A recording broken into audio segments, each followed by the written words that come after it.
সমস্ত ফিতনা একসাথে করলেও দাজ্জালের ফিতনা সমান হবে না। আমি কি বোঝাতে পারছি?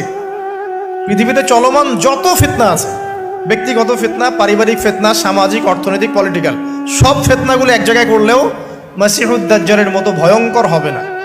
এই জন্য নবী সাল্লাল্লাহু আলাইহি ওয়াসাল্লাম বলছেন, দাজ্জালের চেয়ে ভয়ঙ্কর কোনো ফিতনা আসেও নাই, আসবেও না। প্রত্যেক নবী আলাইহিস সালাম তার কওমকে এই ফিতনা সম্পর্কে সতর্ক করতেন। এমনকি এক্সাম্পল দিতে গিয়ে নবী সাল্লাল্লাহু আলাইহি ওয়াসাল্লাম বলছেন, নূহ আলাইহিস সালাম, ওই কত বছর আগের নবী, তিনি পর্যন্ত তার কওমকে দাজ্জাল সম্পর্কে সতর্ক করেছেন। সে কোথায় আছে? সে পৃথিবীতেই আছে। তার কি জন্ম হয়েছে? উত্তর হ্যাঁ, তার জন্ম হয়েছে।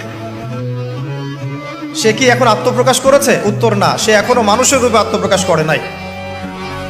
সে কাদেরকে নিয়ে বিশ্ব শাসন করবে? উত্তর, জিউসদেরকে নিয়ে, ইহুদিদেরকে নিয়ে।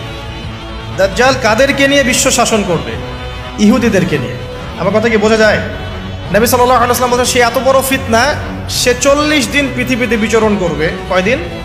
40 দিন। যার প্রথম দিনটা হবে 1 বছরের সমান, দ্বিতীয় দিনটা হবে 1 মাসের সমান, তৃতীয় দিনটা হবে 1 সপ্তাহের সমান, এবং বাকি দিনগুলো হবে আমাদের দিনের মতো।